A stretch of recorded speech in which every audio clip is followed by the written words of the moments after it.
오늘 우리는 이 사도행전 25장 23절부터 27절까지 말씀을 본문으로 그 말씀을 의지하며 할 일을 하자라는 제목을 가지고 함께 말씀을 나누도록 하겠습니다. 자, 우리가 지난주에 베스도가 아그리빠에게 바울에 대한 이야기를 이제 설명을 하고 그 다음 날 재판을 이제 열기로 한 그 이야기를 우리가 지난주에 함께 살펴봤습니다. 그래서 그와 관련된 이야기 지난주에 두 가지 나눴거든요. 우리 첫 번째로 나눴던 이야기가 무엇이었을까요? 예수님이 살아계심을 확인하자. 그렇습니다. 예수님이 살아계심을 확인하자고 그랬죠. 지난주에 19절 말씀을 보니까 베스도가 아그리빠에게 설명을 할 때 바울이 얘기한 게 두 가지가 있더라. 예수라는 사람이 죽었는데 확실하게 살아났다고 얘기를 하더라. 이제 그 얘기를 했었었죠. 이제 그 모습을 보면서 예수님의 부활했다는 사실, 다시 살아나셨다는 사실을 바울이 확실하게 전했다라는 사실을 우리가 알 수가 있었습니다. 그런데 이건 바울뿐만이 아니고 예수님의 부활을 목격했었던 그 제자들, 여인들, 모든 사람들이 다 예수님의 살아계심을 발견한 사람들은, 목격한 사람들은 다 확언을 했었죠. 지금 이 시대에도 예수님의 살아계심을 본 사람들, 또 만난 사람들은 확언을 한다라는 얘기를 했었습니다. 그래서 특별히 지금 이 시대에는 우리가 말씀을 읽고 그 말씀대로 삶을 살아가게 되면 예수님을 이제 만날 수 있다고 이제 말씀을 드렸었는데요. 그래서 우리가 날마다 예수님을 만나서 예수님의 살아계심을 이제 확언하는 우리가 되자라고 이제 지난주 첫 번째로 함께 이야기 나눴습니다. 자, 그런가 하면 두 번째로 우리 나눴던 이야기가 무엇이었을까요? 바울이 무엇을 전했는지 확인하자. 그렇습니다. 바울이 무엇을 전했는지 확인하자 했죠. 지난주 그것도 역시 이제 19절 말씀을 보니까 바울이 두 가지를 전했었는데 예수님의 죽음과 부활에 대해서 전했다고 했습니다. 그럼 왜 그 두 가지를 전했을까?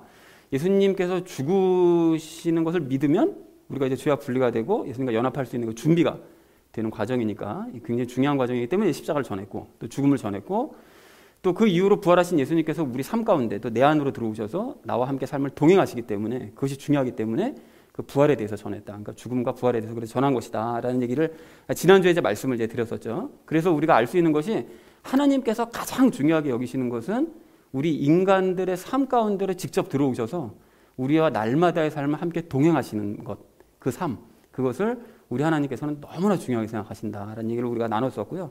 그리고 우리가 이것을 좀 더 깊이 점점 알게 되면 성경적인 어떤 논란들 또 아니면 신앙적인 어떤 그런 난제들 이런 것들도 십자가와 부활을 알면 많이 해결이 될 수가 있다. 그래서 지난주에 우리가 예를 들었던 것이 할례와 율법을 지키는 문제도 십자가와 부활로 간단하게 우리가 확인을 했었었죠. 자, 그래서 사랑하는 우리 나눔 있는 게 성도님들 모두는 이것들을 행하시고 또 아셔서 예수님께서 살아계신다는 사실을 바울처럼 열심히 확언하시는 저와 여러분 되어지시기를 다시 한번 주님의 이름으로 간절히 축원을 드립니다. 자, 그래서 오늘 주제부터 우리 함께 나누도록 할 텐데요. 오늘 주제는 바로 이겁니다. 오늘 설교 제목과도 같은데요.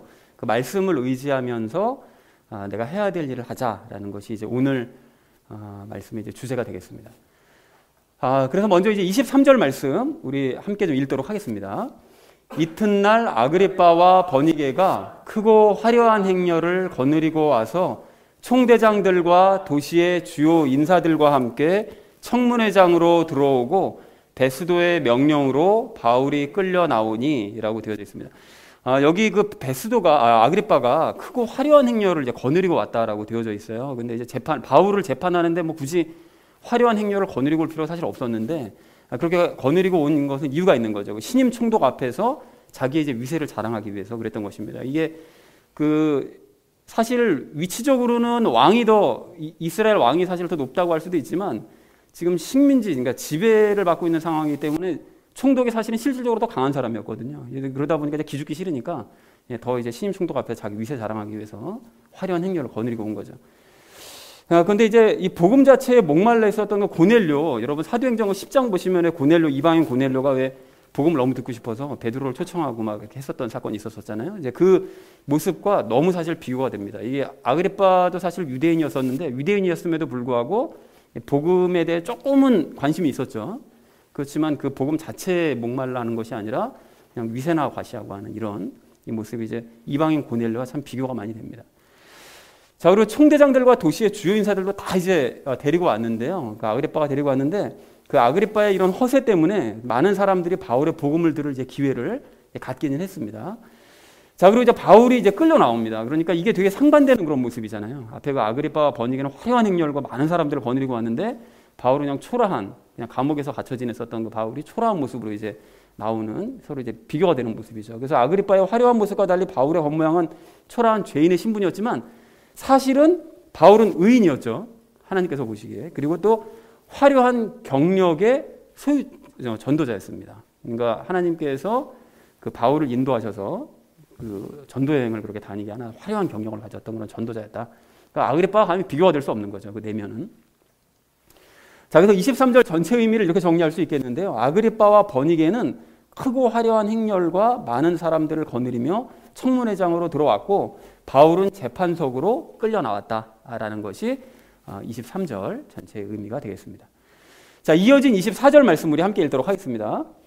베스도가 이르되 아그리빠 왕과 여기에 우리와 함께 있는 모든 분들이여, 당신들이 보는 이 사람은 유대인들의 온 무리가 더 이상 살려두어서는 안 된다고 외치며 예루살렘에서 뿐만 아니라 여기에서도 내게 고발한 사람이니이다 라고 얘기합니다. 그러니까 별로 특별히 어려운 내용이 없어도 이제 바로 전체 의미를 얘기할 수 있겠는데요. 베스도가 이제 바울에 대해 설명하는 거죠. 이제 많은 사람들 앞에서. 베스도는 사람들에게 바울을 소개를 하되 모든 유대인들에게 이제 공격을 받고 이제 죽여야 된다라는 그런 공격을 받고 또 예루살렘에서뿐만이 아니라 가이사랴에 와서 이제 고발을 당했었던 그런 사람이다. 바로 이 사람이 그 사람이다라고 소개했다라는 것이 24절의 의미가 되겠습니다. 자, 이어진 25절 말씀 함께 읽도록 하겠습니다.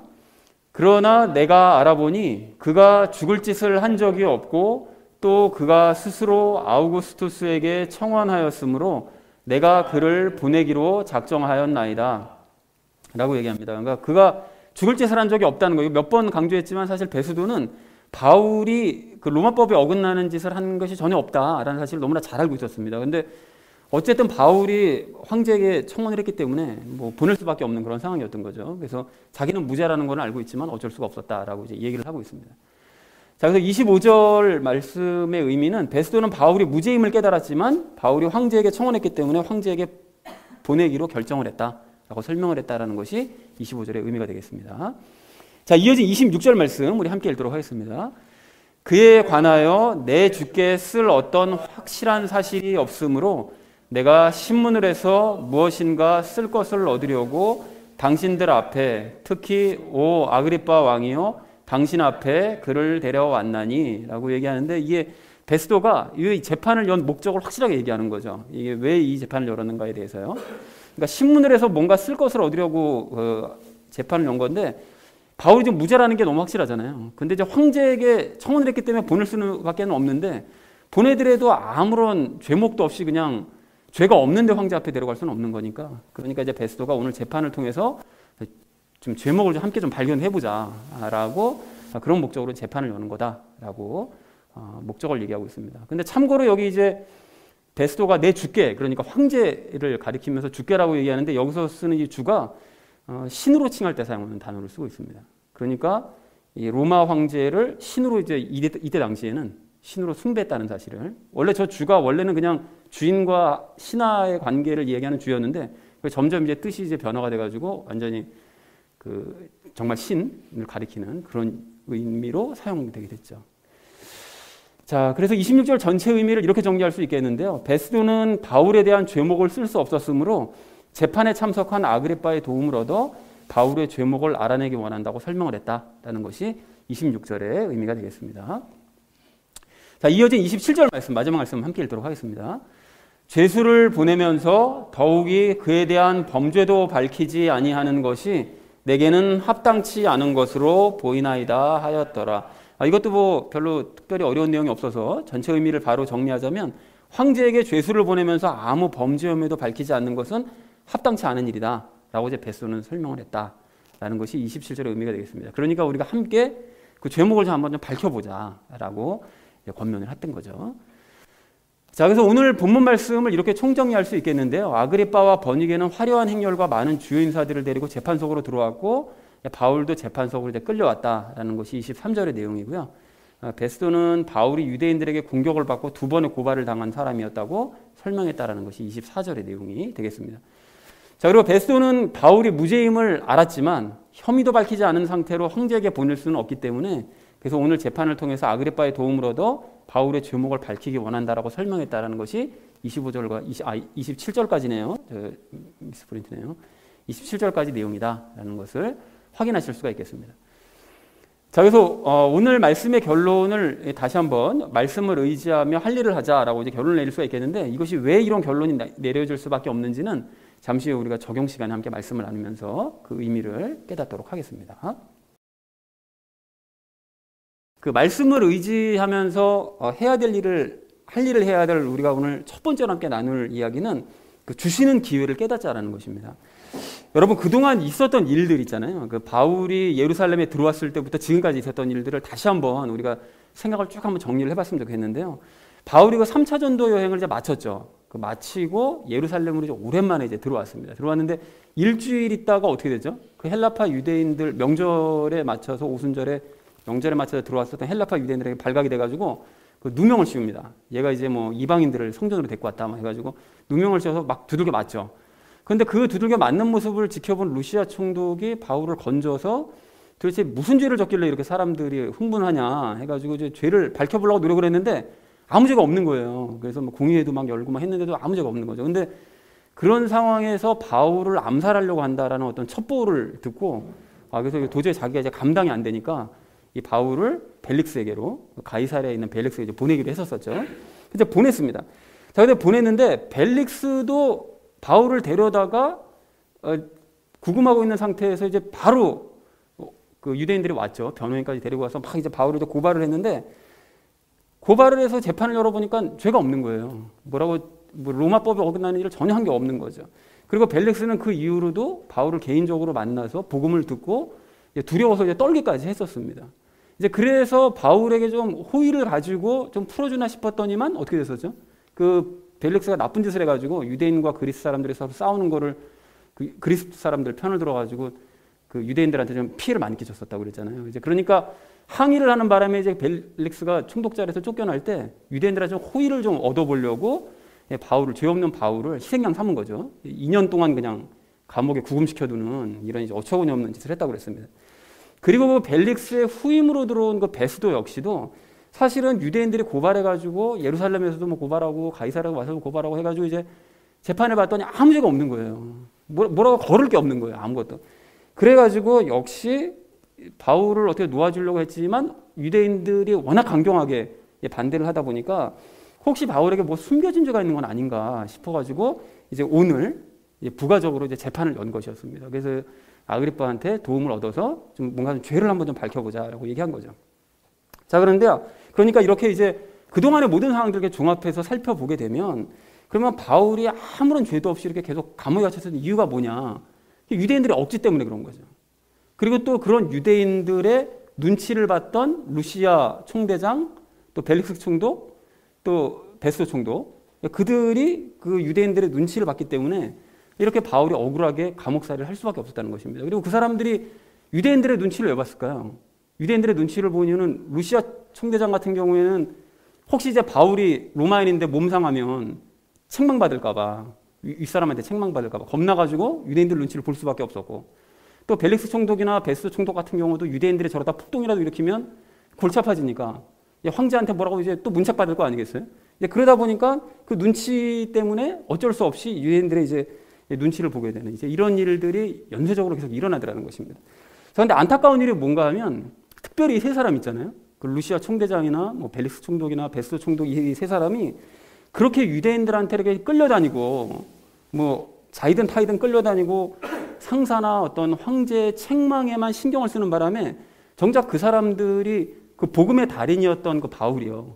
그 바울을 옆에 두고도 또 굉장히 긴 시간 동안 사실 벨릭스 같은 경우에는 옆에 두고 있었음에도 불구하고 진리를 깨닫거나 영원한 생명의 기쁨을 누리는 그 기쁨을 얻지는 못하더라는 것입니다. 그러니까 오늘 23절에서 그 화려하게 등장했었던 그 아그리빠 왕도 마찬가지죠.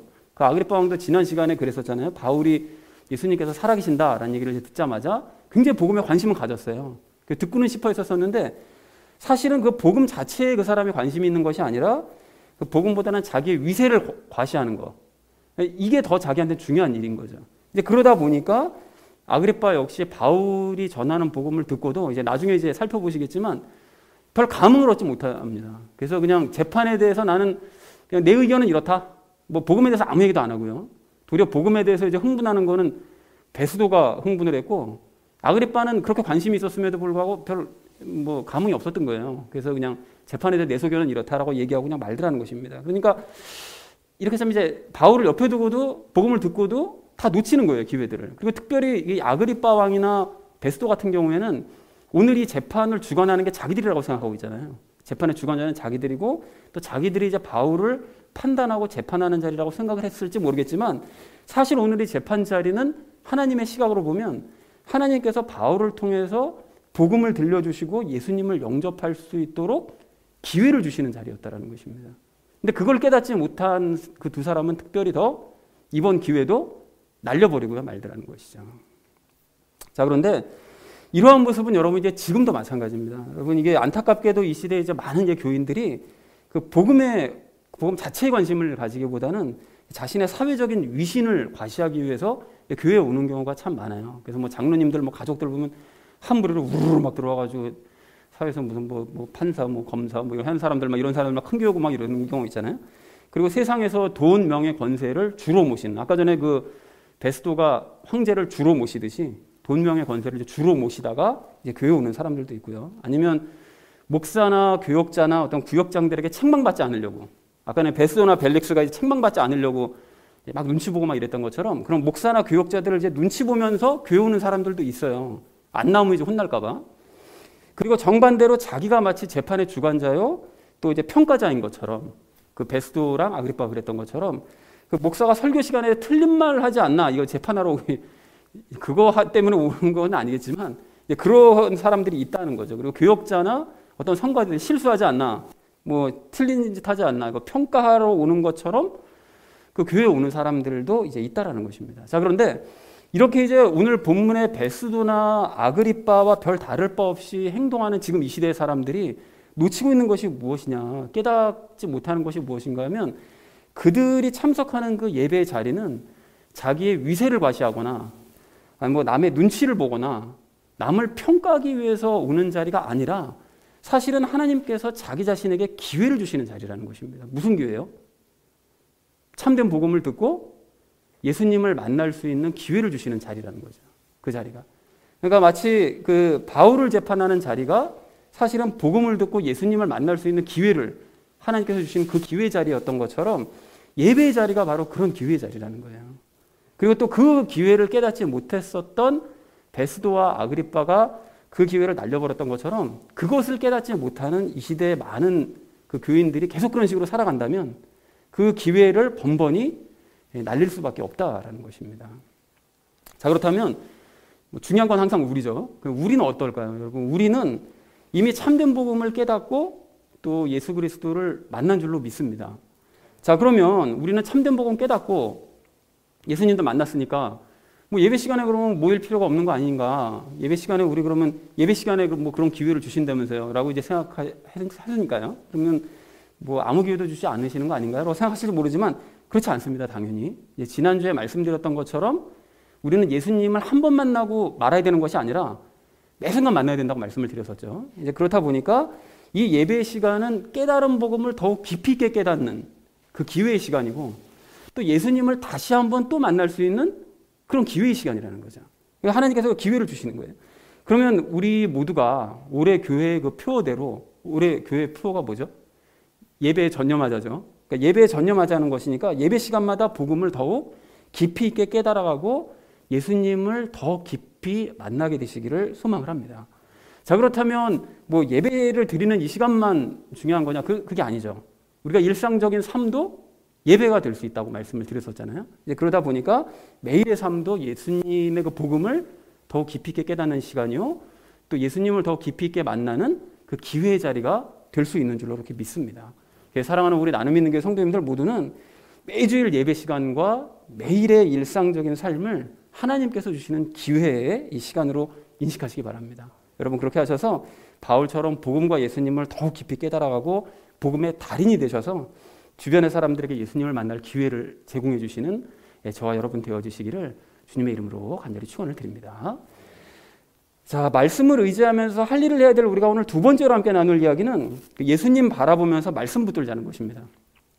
여러분, 조금 전에 제가 말씀드렸던 것처럼 그 루시아 총대장하고 뭐 벨릭스, 뭐 베스도 총독, 이 사람들은 모두 이제 유대인들 눈치 봤잖아요. 그리고 이제 위에 상사 눈치 보거나 아니면 뭐 황제 눈치 보거나 이제 이렇게 봤습니다. 그래서 다시 말해서 이 사람들은 그 사람들의 평가, 사람들의 어떤 책망, 문책, 그것 때문에 자기 행동을 결정하더라는 거예요. 그러니까 자기 행동을 결정하는 그 원인이 사람들의 문책이나 눈치더라는 것이죠. 그리고 그 덕분에 바울은 정말 죄 없는 애꿎은 바울은 그냥 아무런 죄도 없이 그냥 2년이 넘도록 그냥 감옥에 갇힌 상태로 머물러 있었습니다. 그러니까 답답했을 거잖아요. 사실 억울한 부분도 있었을 것이고요. 이제 그랬을 텐데 그럼에도 불구하고 바울은 아주 잘 견디고 있었습니다. 어떻게 잘 견딜 수가 있었지? 라고 생각을 할 수가 있는데 바울이 어떻게 잘 견딜 수 있었을까요? 이 벨릭스나 베스도 또는 루시아 총대장과는 달리 그 사람들은 이제 사람들을 의식했지만 바울은 항상 예수님 의식하고 있으니까요. 이제 그러니까 견딜 수 있었던 것입니다. 그리고 무엇보다 그 바울이 예수님께서 지난 그 23장 11절에서 하셨던 말씀이요. 바울아, 기운을 내라. 이게 참 위로되는 말씀이잖아요. 기운을 내라. 너는 예루살렘에서 네가 나를 증거한 것처럼 로마에 가서도 너가 나를 증거해야 될 거다. 미래를 제시를 해주신 거잖아요. 이 말씀을 기억하고 있었다는 거죠. 그러니까 즉 언제가 되었든지 예수님께서 말씀하셨으니까 그 말씀은 이루어질 수밖에 없다. 이루어진다는 얘기는 내가 로마로 간다는 얘기니까 로마로 가게 될 때가 언제 될지 모르지만 이 감옥에서 나는 벗어날 수 있게 된다. 라는 사실을 이제 알았기 때문에 견딜 수가 있는 거죠. 미래가 보이니까요. 자, 그렇다면 여러분, 우리도 마찬가지인데요. 우리도 살다 보면 감옥에 갇히는 일까지는 아니라 할지라도 뭐 이런저런 일들에 이제 발목이 잡혀가지고 마치 감옥에 갇힌 것처럼 인생이 앞으로 나아가지 못하고 계속 제자리에 머무는 것처럼 느껴질 때가 그런 경우가 있습니다. 종종 그럴 수도 있어요. 그래서 때로는 그런 일들 때문에 억울할 수도 있고요. 막 답답할 수도 있고요. 그리고 오늘 재판정으로 끌려 나오는 이 바울의 모습처럼 죄인된 기분이 막 들 때도 있고요. 그리고 화려한 사람들에 비해서 나 스스로가 굉장히 초라하게 느껴질 수도 있고요. 그런데 우리가 그런 상황이 충분히 될 수도 있지만 그런 마음을 갖지 말아야 될 이유가 있습니다. 그게 뭘까요? 하나님의 시각으로는 우리가 가장 빛나는 하나님의 자녀들이기 때문에 그래요.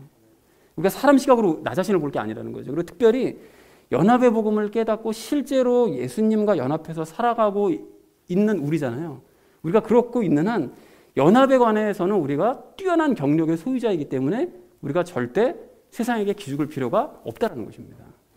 자, 그리고 그렇기 때문에 우리가 무언가에 발목이 잡혀 있을 때 이제 사람과 상황들만 생각하면서 막 답답해만 할 것이 아니라 바울처럼 예수님 바라봐야 됩니다. 아니, 예수님만 바라보셔야 됩니다.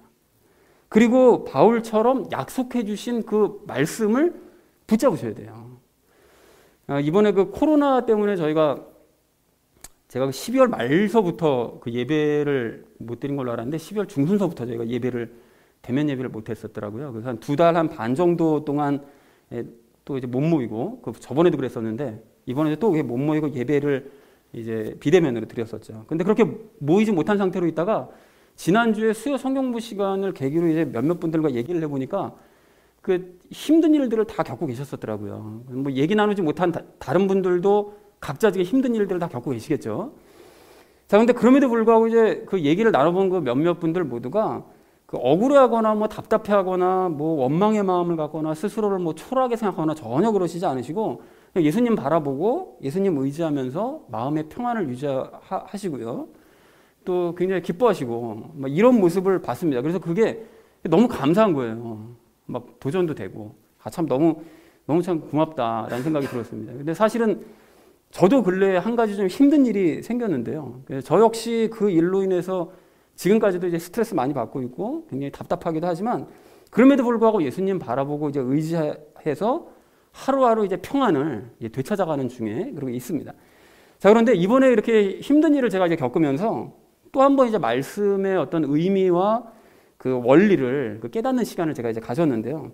제가 예수님을 이제 바라보고 의지하는 동안, 예수님을 자꾸 이제 기억하고 의식하고 막 이렇게 하는 동안에는 이 문제를 예수님께서 해결해 주실 거다. 라는 이제 믿음이 생기고 이제 마음의 평안도 막 생기는데요. 근데 제가 어느 순간 그 문제에만 막 몰두하고 사건에만 막 몰두하고 사람에만 몰두하면 그 예수님을 그래서 바라보지 않으면 그 생겼었던 그 믿음과 평안이 정말 거짓말처럼 사라지더라고요. 좀 전까지만 해도 믿음이 있었거든요. 좀 전까지만 해도 평안했거든요. 근데 잠깐 사이에 막 불안해지고 뭐 믿음이고 뭐 다 그냥 뭐 다 날아버리는 거예요. 여러분 이게 왜 그럴까요? 제가 그래서 이 원리를 말씀과 비춰서 원리를 깨달았는데 이게 왜 그런 것인가 하면 죄 때문에 그렇습니다. 죄 때문에. 그러니까 죄의 실체가 믿지 않는 마음이라고 그랬잖아요. 믿지 못하게 하는 마음. 그게 죄잖아요. 그러니까 제가 예수님을 의식하지 않으면 그 순간 제 육체 안에 남아있는 그 죄가 그 믿지 않게 하는 그 마음이 아주 막 격렬하게 맹렬하게 활동을 하는 거죠. 그래서 예수님이 해결하기엔 뭘 해결해? 이 일은 이제 아주 최악으로 치닫게 될 거야. 너 이제 끝이야 너는. 너 이제 쓰러질 거야. 이런 불신의 생각이 마구마구 드는 거예요. 마구마구. 걷잡을 수 없이 막.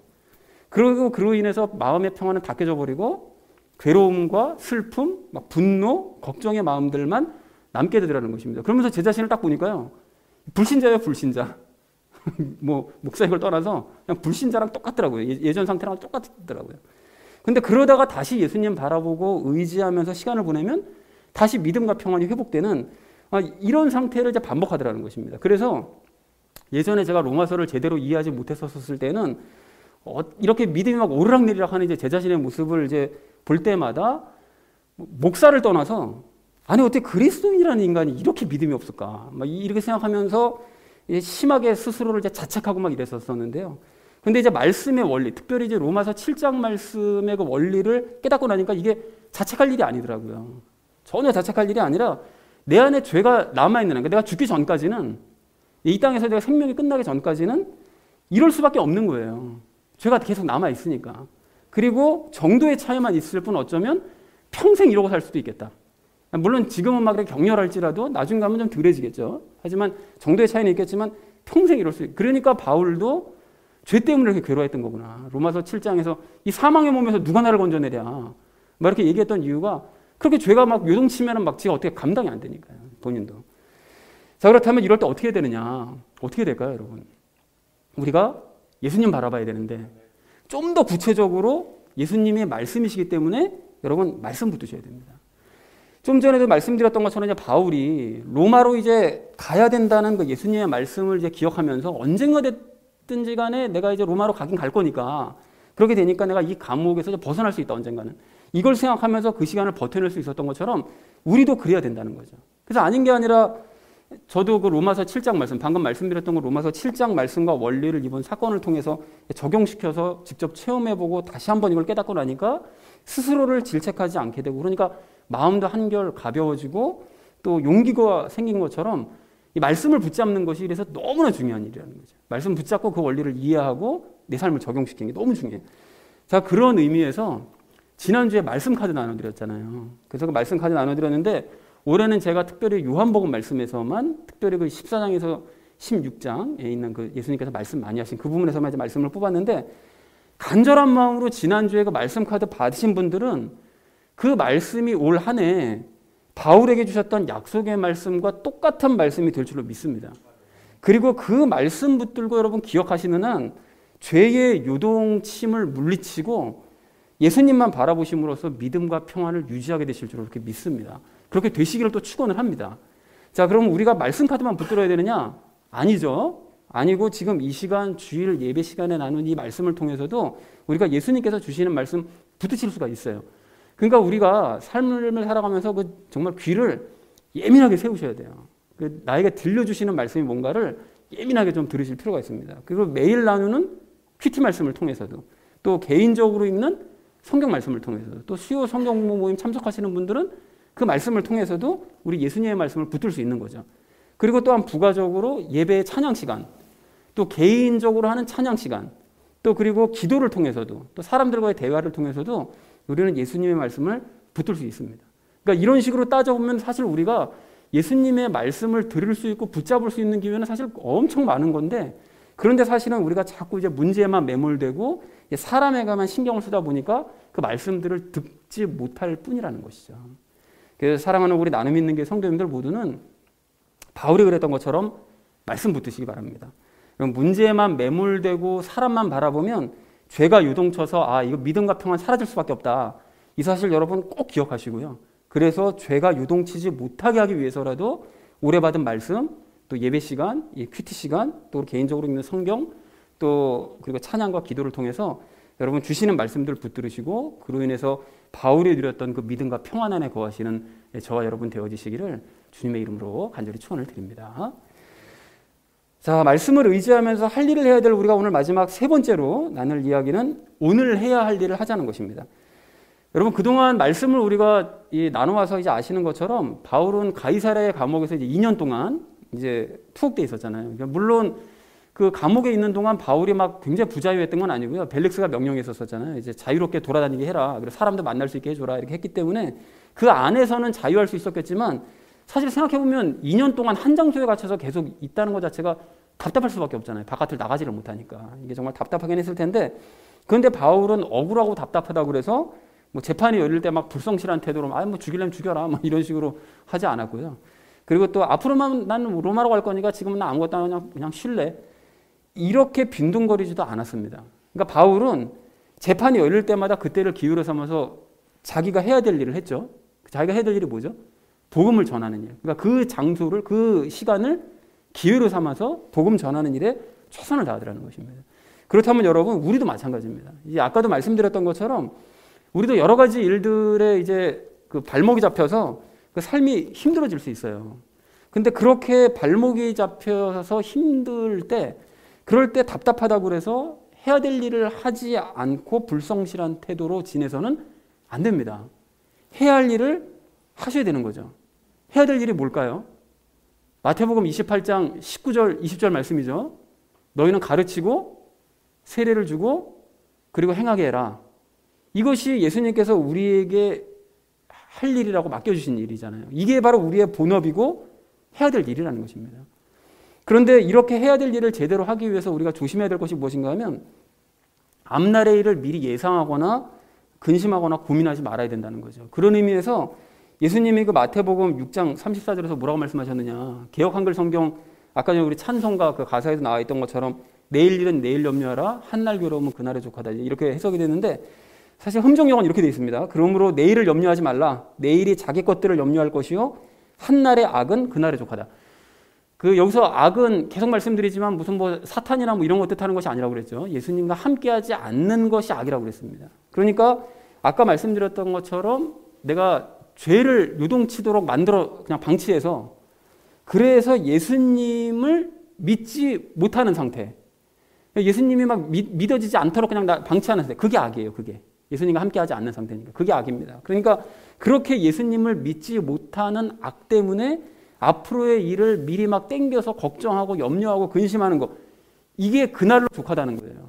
그런 악은 그날로 족하다. 더 이상 하지 말아라 라고 말씀하시는 거죠. 그러니까 우리가 앞날의 일을 미리 땡겨서 걱정할 것이 아니라 그런 것을 걱정할 시간에 오늘 내가 할 수 있는 일, 해야 할 일을 하나씩 하나씩 하면 된다는 것이죠. 과거 그 김연아 선수가 그 얘기했던 것 중에 인터뷰한 내용 중에 굉장히 인상적인 것이 있었는데요. 뭐 대회를 준비하다 보면 해야 될 일도 많고 막 뭐 신경 쓸 것도 많고 막 그렇다고 하더라고요. 그리고 어느 예능 프로에 나와서 그 활동하는 걸 잠깐 보니까 그 잠깐 툭 던지는 말 중에 그 김연아 선수 평상시에 그 삶이 보이더라고요. 1초가 아까운 시간에 저러고들 있네. 이런 얘기를 그냥 웃으면서 얘기를 하는데 1초를 아끼며 살아간다는 얘기잖아요. 그러니까 그렇게 순간순간을 살아가는 거죠. 김연아 선수가. 근데 그렇게 할 일이 많고 맞아 마음이 복잡할 때 이제 하는 얘기를 들어보니까 지금 당장 해야만 할 일, 그 한 가지에만 집중해서 열심을 내다보면 어느 순간 해야 될 일들이 다 되어져 있더라. 이렇게 말하는 것을 제가 이제 들어본 적이 있습니다. 아주 굉장히 좋은 얘기죠. 특별히 카톨릭 신자가 그런 생각을 가지고 내일 일을 염려하지 않았다면 예수님과 연합했다는 우리는 더더욱 그렇게 살 수 있어야 되겠죠. 자, 그런 의미에서 제가 해야 될 일은 예배 준비입니다. 그래서 맨날 주보 보면 맨날 주보가 그렇게 똑같아 라고 생각하실지 모르지만 그렇지만 선포의 말씀과 또 교동문과 말씀 본문과 내용이 완전히 틀리잖아요. 그렇게라도 얘기하고 싶은 거죠. 그리고 은혜 나누기 삶을 매주 이게 사실 쉽진 않은데 그렇게 준비를 하고 또 찬송과 찬양 준비하고 또 본문 설명하면 앞에 나오는 거예요. 준비하고 무엇보다 설교 준비하는 일에 최선을 다하고 있습니다. 그리고 교회 정리하고 청소하고 기도하는 것도 그 예배를 준비하는 일 중에 하나인 거죠. 그리고 또 예배 시간에 복음 전하고 예배 마치고 난 다음에 복음을 다시 확인시키는 거, 그것도 제가 해야 될 일입니다. 그리고 주중에는 큐티 말씀 매일 올리고 성경 공부 준비에도 최선을 다하는 거죠. 그러니까 이렇게 제가 해야 될 현재의 일들 따져보면 좀 은근히 좀 꽤 있더라고요. 여러분들도 각자가 다 하실 일이 많죠. 근데 그렇게 하나씩 하다 보면 어느덧 발목을 잡고 있던 문제도 더 이상 신경을 쓰지 않고 이제 마음이 평안해지는 것을 이제 느끼게 됩니다. 그래서 이번에도 예배를 준비할 때 제가 가장 내가 행복해하는구나, 이걸 준비할 때가 가장 행복하구나라는 것을 다시 한번 제가 확인을 했습니다. 그렇다면 저만 이래야 되느냐? 아닙니다. 여러분들도 마찬가지인 거죠. 여러분도 어떤 일에 발목이 잡히셨을지라도 여러분도 해야 될 일은 하셔야 됩니다. 그 일이 뭘까요? 예배 준비입니다, 여러분. 특별히 올해 우리가 교회 표어가 예배에 전념하자가 이제 교회 표어라면 날마다 여러분 말씀 읽으시는 일에, 기도하는 일에, 찬양하는 일에 열심히 내셔야 됩니다. 그리고 주일 예배 참석을 준비하는 마음과 시간도 여러분 가지셔야 돼요.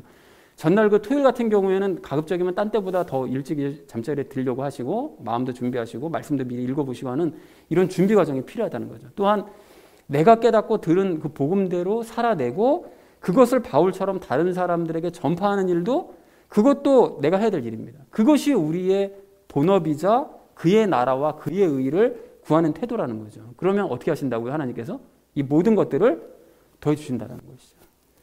그리고 이렇게 예배를 준비하는 것이 우리가 마땅히 해야 될 일이기도 하지만 추가로 우리가 해야 될 일이 한 가지가 더 있습니다. 그러니까 앞으로 좀 이 일에 좀 더 전념했으면 좋겠다는 생각에 말씀을 드리는데요. 바로 남을 위한 기도입니다.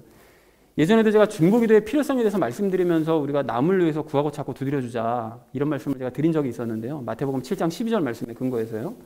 특별히 이제 올해 교회 표가 예배에 전념하는 거고 그 예배의 한 요소 중에 중요한 요소 중에 하나가 기도라면 그러면 우리가 서로가 서로를 위해서 기도하는데 더욱 열심을 냈으면 좋겠습니다. 이번에 제가 힘든 분들 몇 분들 얘기를 들었다고 그랬었잖아요. 이제 그런 얘기를 듣다 보니까 더 이렇게 우리가 남을 위해서 기도하는데 열심을 내야 되겠다는 생각이 드는 거예요. 그러니까 맨날 왜 우리 기도해 줄게 그리고 기도 안 하는 경우가 많잖아요. 그리고 또 기도할게 근데 상대방이 뭔 기도 제목을 가지고 있는지 모르는 거예요.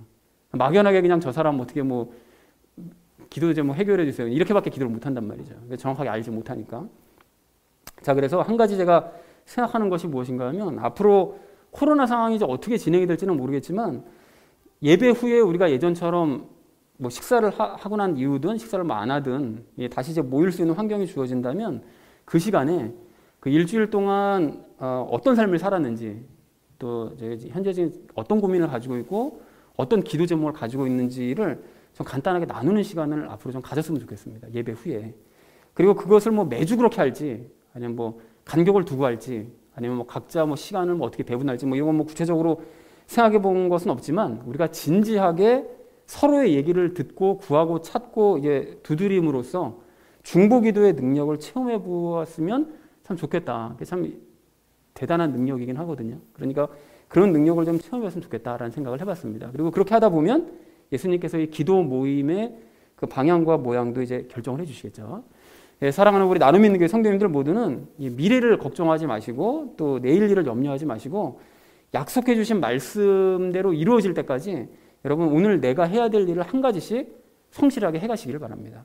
무엇보다 본업을 잊지 마셔서 예배를 준비하는 일에 예배를 드리는 일에 또 복음을 전하는 일에 남을 위해 기도하는 일에 열심을 내시기 바랍니다. 여러분 그렇게 하셔서 모든 것을 더해 주시는 이 하나님의 능력을 체험하시고 주신 말씀대로 이루어지는 역사를 체험하시기를 주님의 이름으로 간절히 축원을 드립니다.